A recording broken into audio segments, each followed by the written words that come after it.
It's red, it's fast, and it's Italian. Our bike means so much to so many people because it's a bike that is linked and is born in a territory.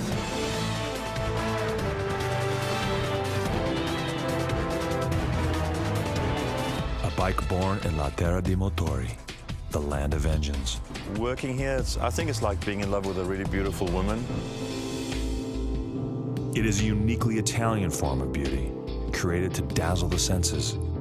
Our bikes should take the Italian design outside Italy, no? They are motorcycles crafted with Italian flair and built with passion. This company is run by passion, and it starts with everybody being a motorcyclist. It is a company founded by three brothers who, surprisingly, never intended to build a motorcycle. Candidly, it's a whole lot of work, and if you don't love motorcycles, there's probably better things to do in life. This is the story of a company that began by making radios. So how did they end up creating some of the fastest and most stunning motorcycles in the world? The answer begins with just one word: Ducati.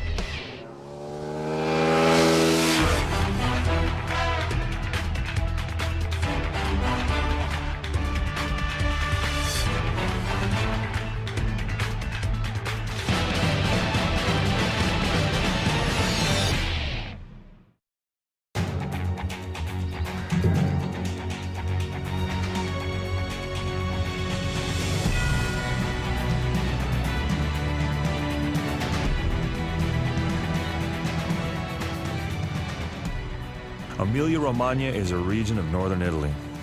Its name has its roots in antiquity. Emilia refers to Via Emilia, the original road connecting northern Italy to Rome.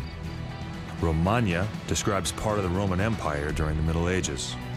Today, Emilia-Romagna is a region also known as Motor Valley, because some of the most famous and exclusive automotive and motorcycle brands in the world can be found here. Around here, 50 miles from Ducati, you get, Maserati, Lamborghini, you get Ferrari, and in every single garage in this area, there is somebody that is trying to get something go faster.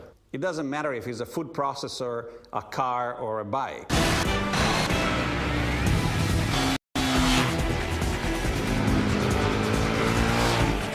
Going faster is a way of life in northern Italy, especially in Ducati's hometown of Bologna, where the passion for speed goes hand in hand with a unique passion for the brand, a passion shared by the people who build the bikes with the people who ride them.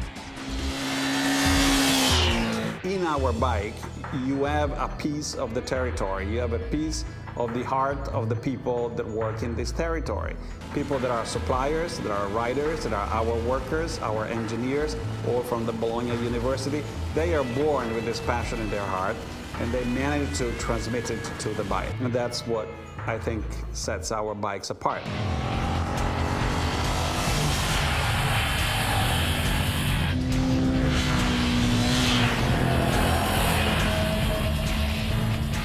It is a unique two-wheeled passion that often leads people who build Ducatis to defy any obvious sense of reason or rationale for what they do. We do sometimes bikes that are not a real reason to exist, you know? It's a pretty irrational object anyway. You know, nobody really needs one of these, but it's pretty cool to have it, you know? We are paid to do a job that maybe we will do just free of charge, you know, just for fun. And that's really something that is unbelievable. We don't have employees here, we have community members. And we do not have customers outside here, we have community members. We all love the same product, which is the motorcycle.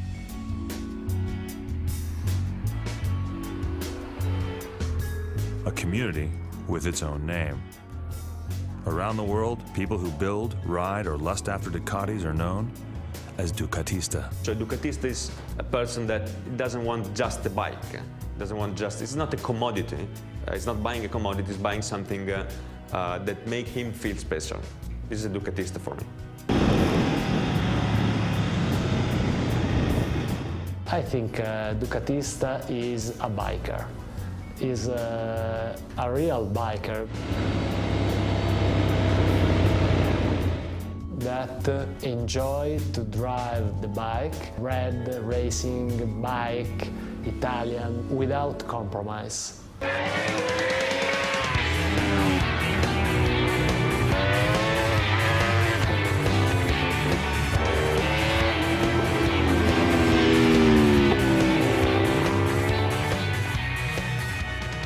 Racing has always been the heart and soul of Ducati. The company has won more World Superbike championships than any other manufacturer, while beating incredible odds along the way. But racing is a risky business. Try to imagine the risk of not being successful. We could have put our reputation in a dustbin.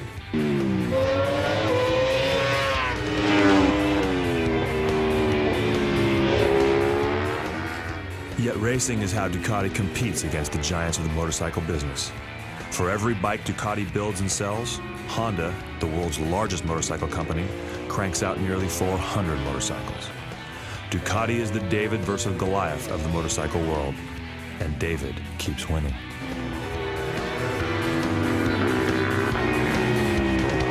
Honda builds around 13 million of bikes a year.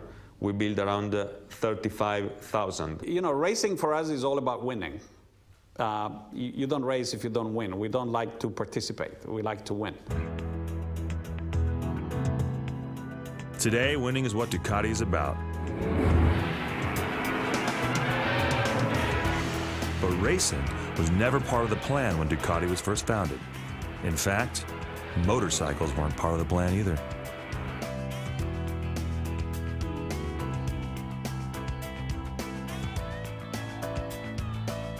Ducati's history begins in 1926 when three brothers decided to create a business. The brothers are inspired by the remarkable inventions of a local man named Guglielmo Marconi. He also lives in Bologna and wins the Nobel Prize for creating the first wireless telegraph for use on board ships at sea.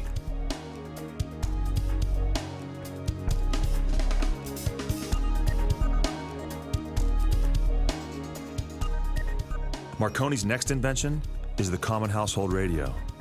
Fascinated by Marconi's work and believing there was money to be made in the new world of electronics, the Ducati brothers open a small factory to build electrical components.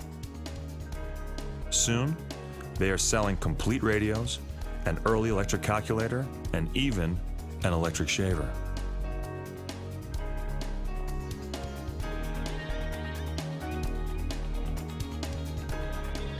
In 1935, construction begins on a new Ducati factory, personally designed by Bruno Cavalieri Ducati, one of the three brothers.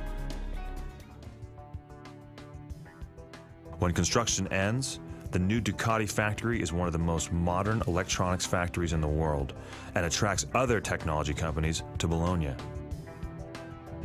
It is an early example of clustering, when like-minded technology companies are all in one place, and the new Ducati factory becomes the center of an Italian version of a very early Silicon Valley.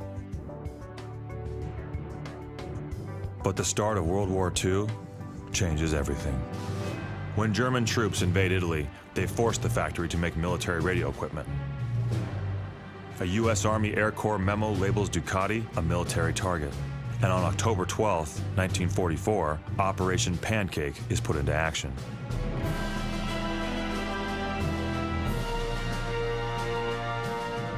"75 American B-24 bombers take off from Stanora, Italy, and fly north, arriving over Bologna at 12:45 in the afternoon with one goal in mind: destroy the factory." These are actual bomb site photos showing some of the 750 bombs that are dropped. By 1 p.m. local time, the Ducati factory is leveled. Priority after World War II in Italy was surviving. To survive as a company, the Ducati brothers decide to drastically change their business. Instead of making radios, they will fill the need for cheap basic transportation in post-war Italy. It is a decision that will forever change the course of Ducati.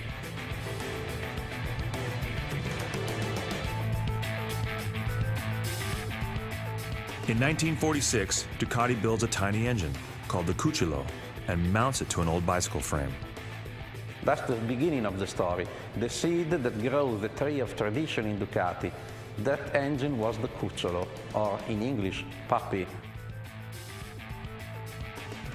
The Cucciolo makes just 1.5 horsepower, but what's really important about the tiny little engine is that it is the first new mechanical device of any kind to be manufactured anywhere in post-war Europe.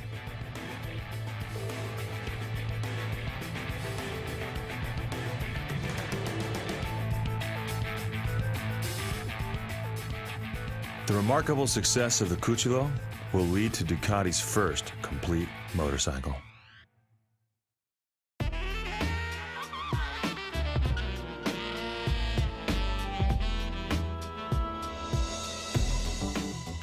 In 1950, Ducati introduces the 60 Sport. It is the first true Ducati motorcycle with a top speed of 40 miles an hour.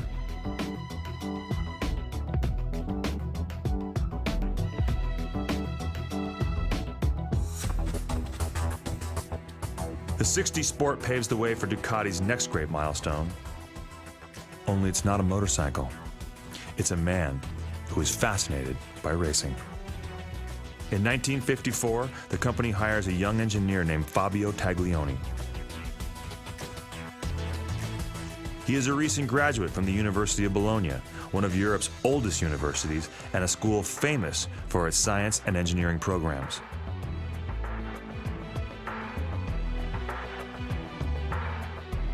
But it's Taglioni's passion for racing that transforms Ducati forever. The genius idea of Taglioni was creating the first ever race bike, the Grand Sport. In 1956, Taglioni developed for Ducati the first concept of a 125 Grand Prix Desmo. The bike was not developed for being a bike for racers on the road, but racers all around the world.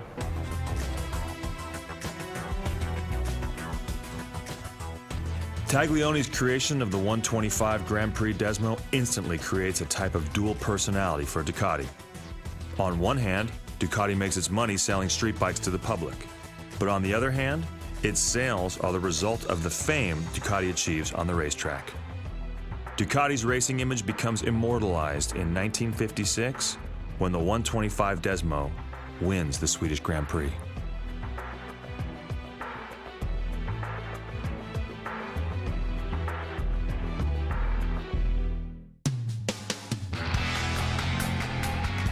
Ducati's racing legacy continues to grow in the 60s with an English rider on board a very special Ducati.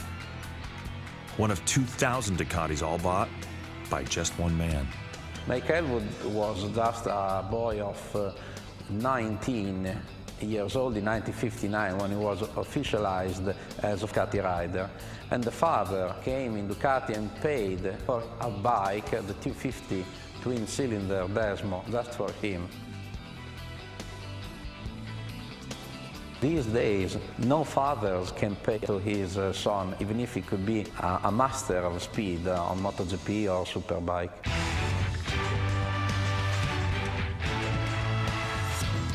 Actually, Mike Aylwood's father, Stan, couldn't convince the factory to build just one bike for his son. So he orders 2,000 motorcycles. The result? Mike Aylwood becomes a legend on the track. And Stan Aylwood becomes the very first Ducati dealer in Britain.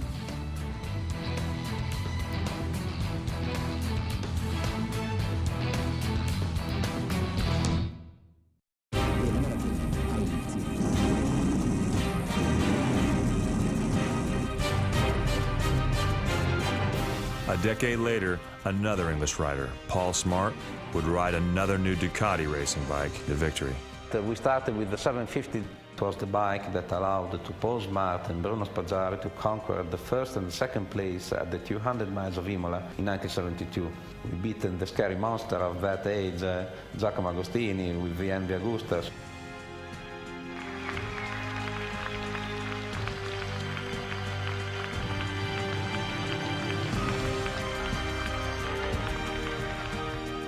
Paul Smart's victory over Giacomo Agostini in the 200 miles of Imola is the foundation of a new Ducati tradition, winning races with modified street bikes.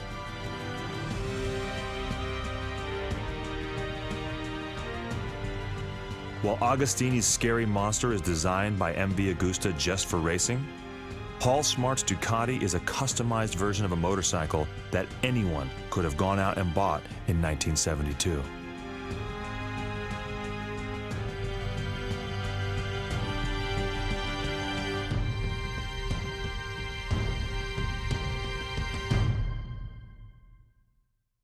They may be production bikes, but they're production race bikes. They are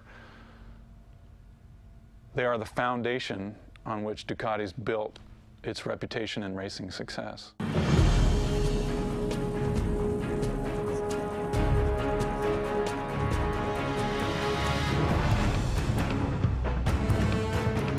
Paul Smart's win at the 200 miles of Imola on a Ducati 750 is also one of Fabio Taglioni's crowning achievements as head engineer. The success of the bike reinforces the genius of a unique engine layout Taglioni creates, an engine layout called an L-twin. This basic design becomes a hallmark of future Ducatis. We continue to make a large displacement air-cooled engine. It's an L-twin, Ducati L-twin. It's part of the tradition of Ducati. That's one of the reasons. And it's important to us because it's very much in line with our philosophy of lightweight sport bikes.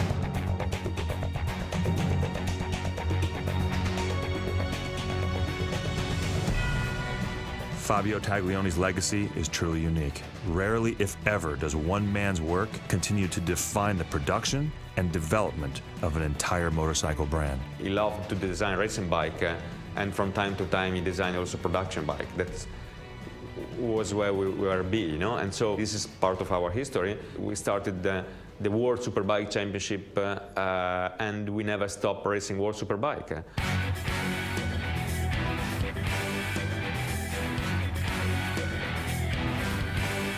The success of Taglioni's L-twin engine sets the stage for Ducati's domination of World Superbike racing. Next decision was to hire Carl Fogarty. That is one of the milestones of our brand. We won an incredible 4 championships with him.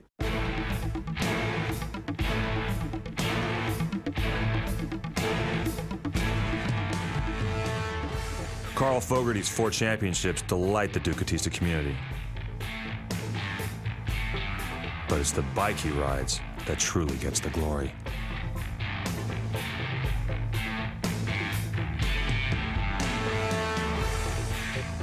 In 1995, Ducati shocks the world with the introduction of the 916. It is a motorcycle that captivates both riders and non-riders alike, becoming the icon of what all sport motorcycles should be: sleek, powerful, sexy, and successful on the racetrack. 916 became so popular at the time, like Vespa in the early 40s, for motorcycle enthusiasts. There had been no other concept of this bike had been so able to capture the interest, like love at first sight. The best bikes ever of the 90s, that was 916. Everyone in the planet loved this bike.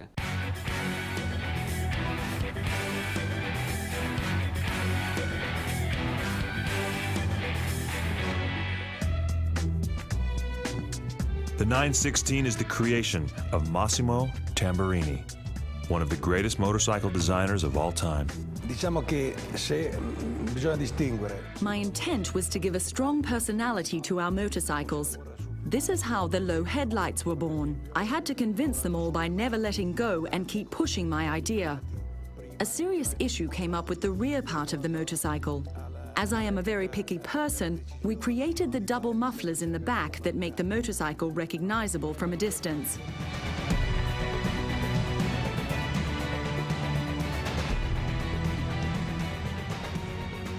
It was just sex on wheels. It really was. I mean, it just looked like it was going 120 miles an hour sitting still.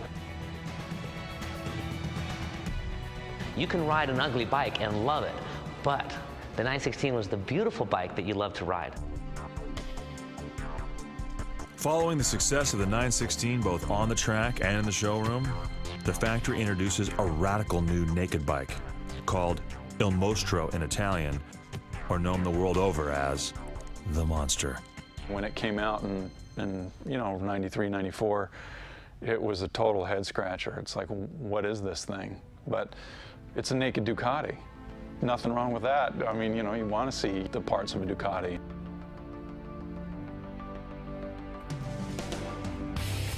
At its core, the Monster is a motorcycle in its most basic form. There's no fancy fairing or bodywork, just raw, exposed parts. There's a mechanical honesty to a naked bike, that what you see is what you're getting. And that's the nice thing on a Ducati, is that there's a certain humanity to the bike. It's like a historically significant structure.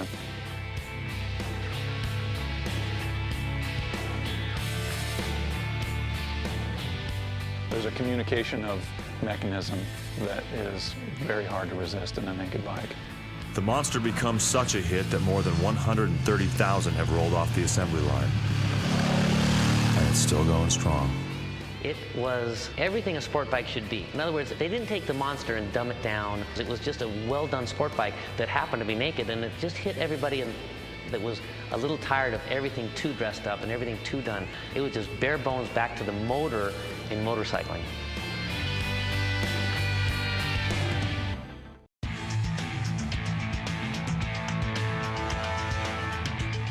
After creating two iconic motorcycles in the mid-90s, it seems Ducati can do no wrong. But then they do. The company decides to replace the aging 916 with a brand new motorcycle called the 999.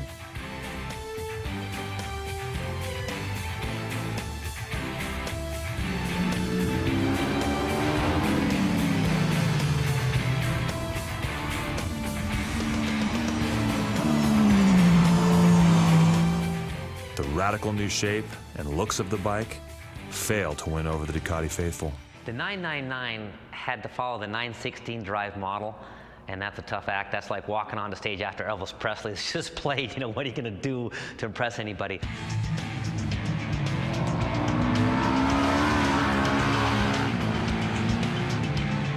In pictures, it didn't come across, and people started to pan it because of pictures.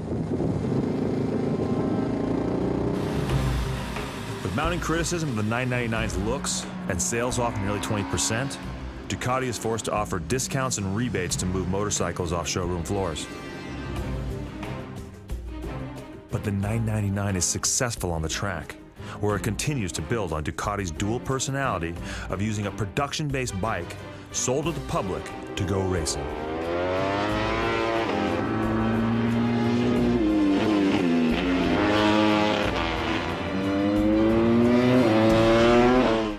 The 999 wins 3 World Superbike Championships.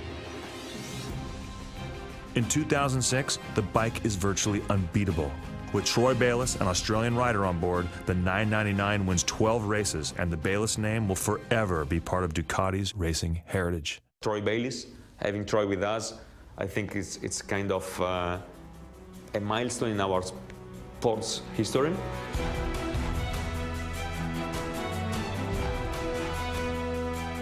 Troy Bayliss becomes the successor to Carl Fogarty in the long line of great Ducati riders.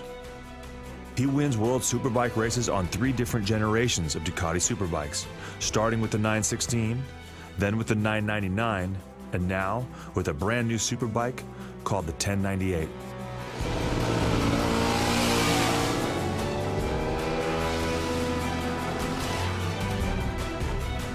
Built to win on the track and to sell in the showroom, the 1098 is a faster, lighter superbike that connects the past to the present and harkens back to the heady days of the iconic 916. The concept of the bike is incredibly easy in a way, because we had in our catalog back 6 years ago the best bikes ever of the 90s, that was 916. Everyone in the planet loved this bike. And so it was incredibly easy to decide how the new bike should have taken form.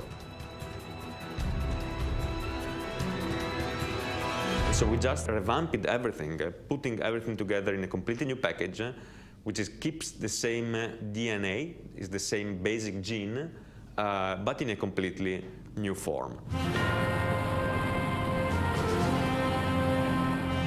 The first production run of the 1098 sells out even before the first bike ships, thanks to its unique blend of the past and the present. From the 916 to the 999 to the 1098 GRR, a number of features that they are shared, and so you can immediately tell this bike is a Ducati, you know?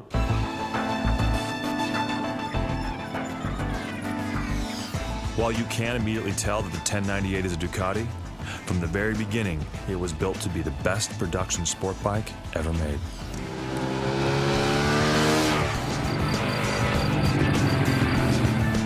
I decided that we had to have as first priority to revamp our best sports bike. This bike, the 1098 or the sports bike for Ducati, is the flagship. Everything else followed. And so I put my energy, my full energy in designing the concept of the bike.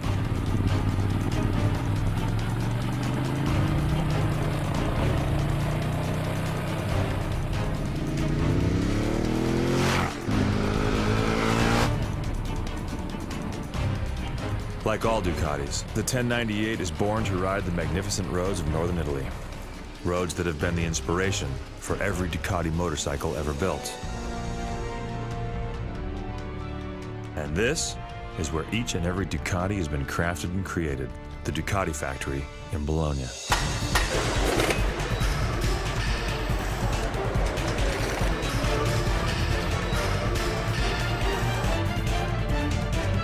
This factory's been here about 60 years, 70 years. Most of the man hours within this facility are on the engine itself. Ducati is world famous for a unique two-cylinder engine design that's built in two basic variations. One is an air-cooled engine, the other a more powerful version that's liquid-cooled. Either way, all Ducati engines start out as a collection of seemingly random parts, carefully sorted and organized in an area of the factory they call the supermarket. Depending on the type of motorcycle we're going to build, in this case, an S4RS for the European market, we collect all the bits for that particular motor, and then they go to the production line, and this is combined with crankcases and crankshafts to build up an engine. Ducati's air-cooled engine is a lot like the classic Chevy 350 V8. It's been around since 1972. Over the last 30 years, it's progressed from something under 50 horsepower up to almost 100 horsepower right now. Ducati's liquid-cooled engines are more powerful. Constantly refined over the past 20 years, in its newest configuration, the engine pumps out an amazing 160 horsepower.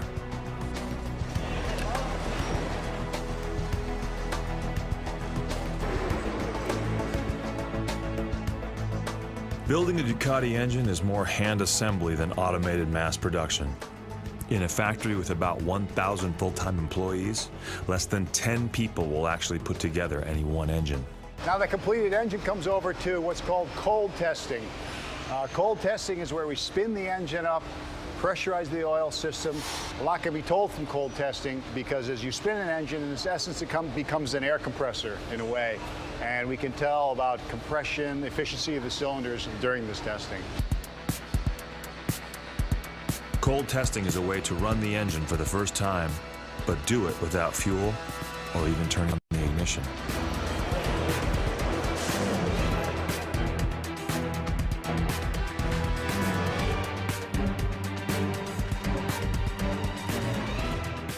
Traditionally, a motorcycle is born when the finished engine is mounted to a frame. In Ducati's case, that frame is as famous as the engine. They call it a trellis frame, and it's made from cut and mitered tubing that's welded together. It looks simple, but none of those tubes are placed there at random. The trademark trellis frame is the result of years of trial and error and is a key component of the new Ducati 1098 Superbike. Right here's the beginning of the final production line of the 1098. Today they're building 1098S versions, very trick version of our new Superbike. And the front end sub-assembly is being mounted to the motorcycle. That sub-assembly includes the handlebars, the clutch pump, the front brake pump, the hoses, the calipers, are all mounted on the sub-assembly already. The more complex the bike becomes, the more sub-assemblies there are. The more sense it makes for us to build up the tail section of a bike with the components that hang on it in another department. Now it goes on to the automated production line where the bike is carried along. This is where we start to put the wheels on the motorcycle and some of the other body components. The new 1098 is the best performing Ducati production superbike ever. One key to its performance is shaving off weight during the construction process. At 360 pounds, the 1098 weighs 40 pounds less than the model it replaces. In the world of high-performance motorcycles, that kind of weight loss is huge. When you think about sport bike weight, it's crucial. And so everything we did was fully dedicated for developing the bike that was the lightest as possible. As long as I've been around motorcycles, it still amazes me whenever I pick up one of these, how amazingly light this assembly is. I'm not a particularly strong guy, and I think you can sense the lightness of this wheel, and it's one of the ways we get performance out of the motorcycles, lightweight wheels and great tires on the motorcycle.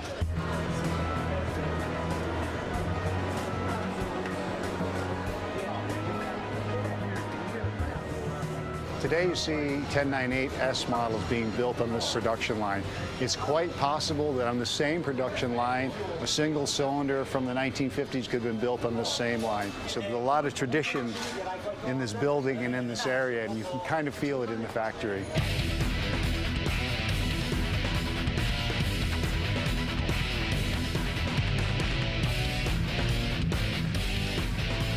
You can see now we're getting ready to install the exhaust canisters to the exhaust system. We have the 2 cylinder pipes coming up now, and the next step, we'll put those exhaust cans on.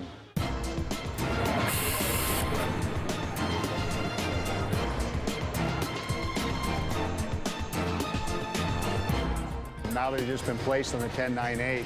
Here's the couple of the pipes we saw coming up. Now the cans are in place where that beautiful sound comes from.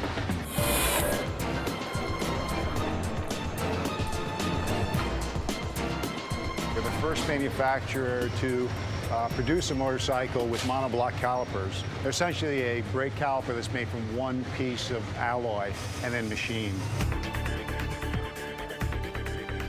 Those monoblock brakes were first developed for Ducati race bikes. On the street, they give the 1098 the most powerful brakes of any production motorcycle in the world. This is the final testing of those motorcycles we've been seeing built up. This is the first time the engine runs. We're testing the engine efficiency, looking for quality, any leaks, checking the brakes. There's lots of telemetry in there for the motorcycle, but also the senses of the tester himself. What does he feel? What does he hear? What does he smell when he's testing that motorcycle? We really depend on their experience and instincts at this part of the process. It takes more than experience and instincts to build a Ducati. It takes a very unique Italian attitude toward motorcycles. And you just walk in and it's, people are smoking and it just feels like old-time Italy, real sausage making kind of, we're building bikes here.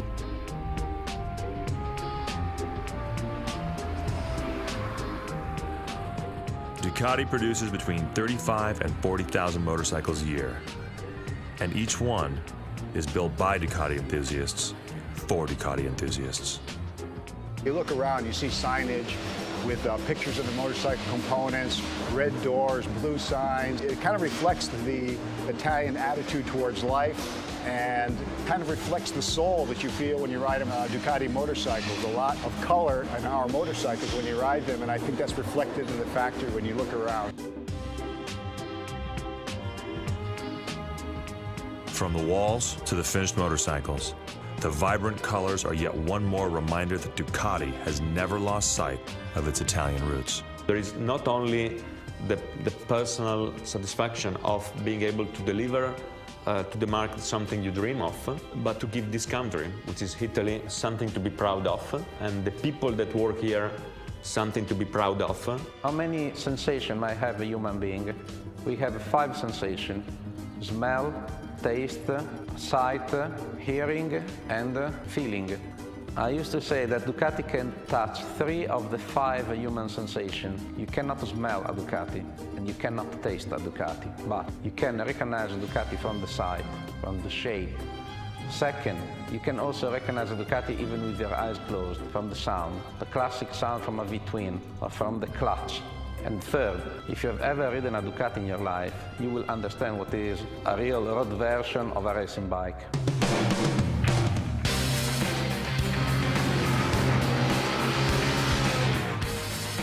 The bikes that Ducati creates touch the human senses and showcase a clearly Italian kind of style. In northern Italy, motorcycles are not just transportation.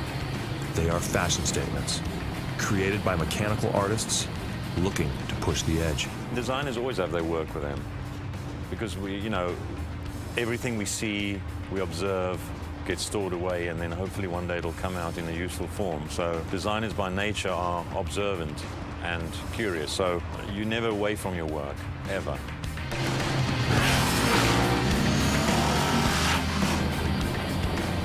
In Italy, you can create styling trends with a motorcycle. So our bikes should take the Italian design outside Italy, no? And the Italian design talked about some fashion, some way of presenting yourself. One of the newest Ducati fashion statements is the Hyper Motard. The bike has the soul of a race bike, but doesn't look like a race bike. In fact, it doesn't look like anything Ducati has ever built before. We call it the Hyper Motard. There's been a trend over the last 10, 15 years of having these super motards. They're essentially bikes, and those people don't really know about. They were born in America. It's not a French invention, even though they'd like to think so. It was born in America called Superbikers when I was young, which is a while ago. The tall wheels, upright seating position, and wide handlebars are all design cues that can be traced directly to the Hyper Motard's American superbiker origins. Those original machines were called motards because they were multi-purpose motorcycles that could be ridden in the dirt or on the street. The motard basically is a bike which has really open feel at the back, very lightweight exhaust system, very spares bodywork, very essential. So we've got the small panels on the front, got a mudguard which is abbreviated, fairly long travel, motocross handlebars. On this particular one, we've got the mirrors integrated in handlebars, so that keeps it very clean. Otherwise, we'd have these big antennas sticking out the top. The idea is small, essential, lean, and mean.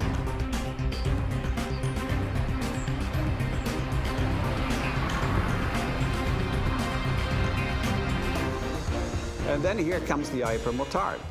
Nothing similar was there before. It's clearly the work of a magician, and it's clearly the work of Pierre Terblanche, our magician. And what we did, we put Pierre on a farm outside of the company to do his own magic tricks.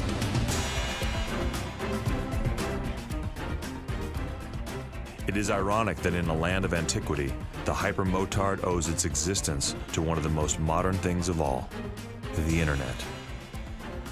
Ignoring conventional wisdom that says new models are best kept secret, pictures of the bike are posted on the company's blog, and people around the world are asked for their comments and reactions.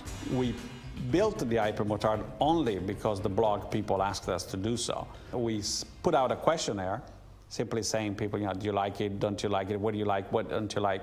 In a week, we got 36,000 answers. 36,000 answers is a mind-blowing type of answers.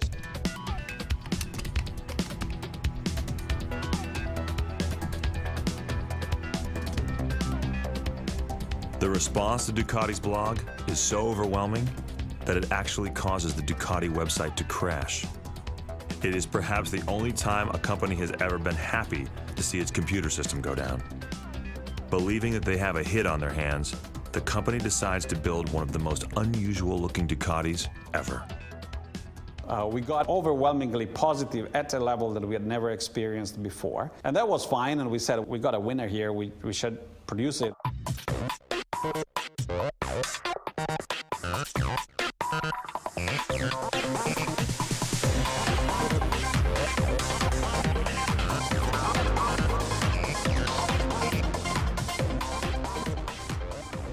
The design process is about limiting the damage. So it's very, very hard to keep everything you wanted from the initial prototype stage to production. But on this particular bike, we've managed to lose very little. And if we park the original prototype next to this one, you know, it's very close.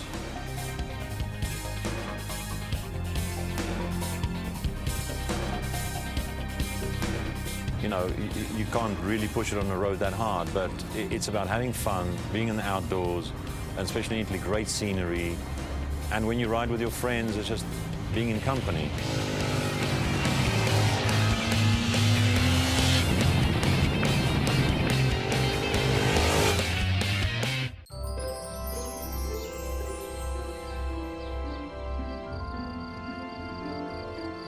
Distilled to its core, the Hyper Motard is all about fun. And for motorcyclists, few places on the planet are as enjoyable as the Italian motorcycle mecca called the Fuda Pass. The Fuda Pass is a very twisty, winding road that connects Florence to Bologna. And no surprise, our bike comes out as the best cornering bike, the best braking bike, the best handling bike. And this is what really matters on a racetrack that is a very windy road.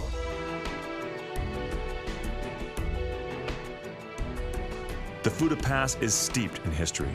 The first written record of the road linking Florence to Bologna dates back to 1232. During the Second World War, the road was part of the famed Gothic Line, the last major German defense of the Apennine Mountains.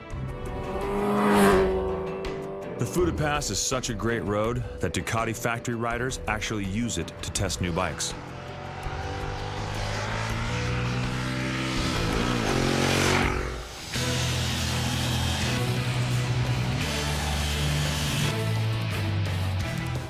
It is virtually a racetrack on public roads.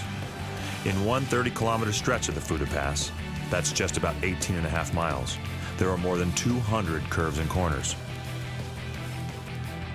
Technically, the Fuda Pass is marked as Italian Regional Road 65 on a map, but there are many smaller roads not on the maps that split off in all directions. If two bikes are going up the mountain, it's a race, right? That's the way it's going to be. They have a very clear understanding that life is about enjoyment, and motorcycles about the most enjoyable thing you'll ever do.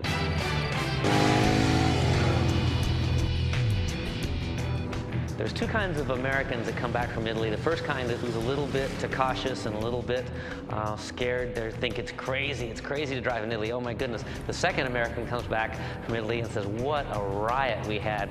What they don't realize is that riding in Italy or driving in Italy, it is controlled chaos.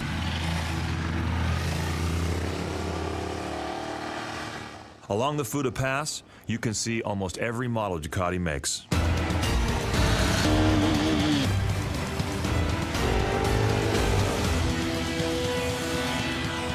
Multistrada, a sport touring bike.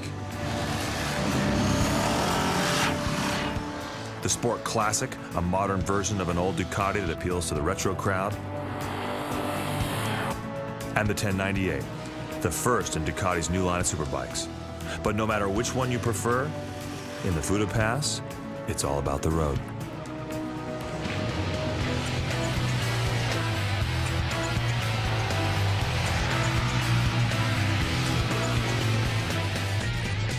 The Fuda Pass is a motorcycle fantasy land.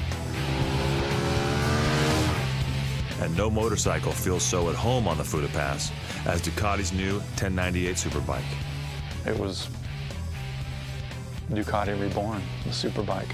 Ducatis are about seduction, and that's what the 1098 brought back to Ducati, was flagship motorcycle, seductive shape. And the nice thing with the 1098, the thing that really defined the motorcycle was competitive in every respect. With 160 horsepower in the base model and 180 horsepower in the race trim version, the 1098 is the closest production-based Ducati race bike that you can buy. the way we set up the bike, suspension-wise, geometry, weights, weight distribution, the feeling you get from the bike because of how the bike is developed and set up is probably the more similar to a racing bike that you can really buy. Touch the brakes, it stops. You pick the throttle up, it goes. You think about turning, it turns. I mean, that's what a race bike is. It's supposed to be a very efficient machine. And that's what Ducati's done with the 1090. That's what Ducati does. I mean, it creates efficient machines.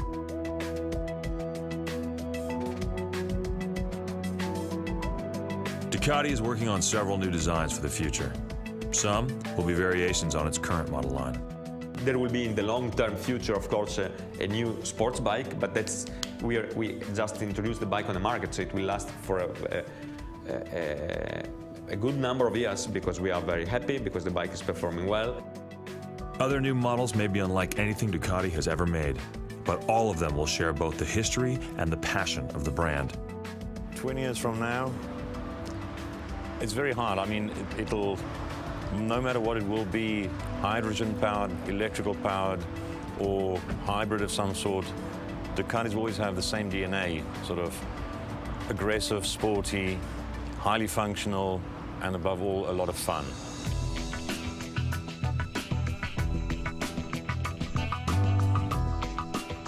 Change is a risky business for Ducati, something the company learned the hard way with the 999. I think that it's a very difficult art to predict what people will want 3 years from now, because people don't know. You can't ask a Ducatista what he will want 3 years from now. He will tell you what he likes today. But because the development process takes 3 years, we need to have people that think ahead. So in the future, you will see Ducati along the line of the continuing products and with some new surprises that come up here and there.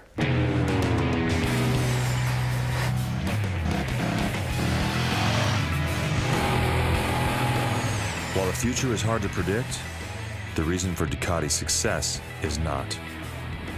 It's all about passion for the bikes, the brand, and Italy. I think for me being an engineer and for being a person passionate about bikes since I was a child, I think it's the possibility to give this country, which is Italy, something to be proud of, and the people that work here something to be proud of, because really this company put us in the possibility to show the world that we can do it.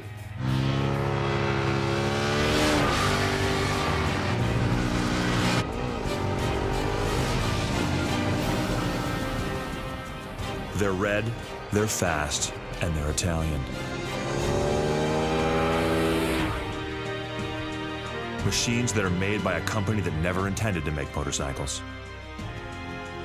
But because of an Allied airstrike during World War II, Ducati went from radios to race bikes, and for more than 50 years has successfully captured the essence and artistry of Italy in a machine. Whether on a racetrack or the open road, Ducatis are one of the ultimate examples of the unique Italian passion for motorcycles.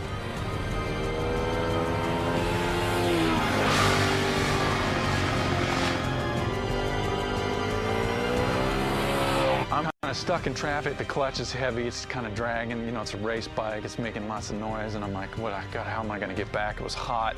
And this guy on a scooter rides by me in between our direction and oncoming traffic. And he's lane splitting basically in between oncoming cars. And I looked at that and thought, well, here we go. And that was my Italian ride, you know, like exposure to Italian riding culture. Just hit the wrong side of the road, you know, just go.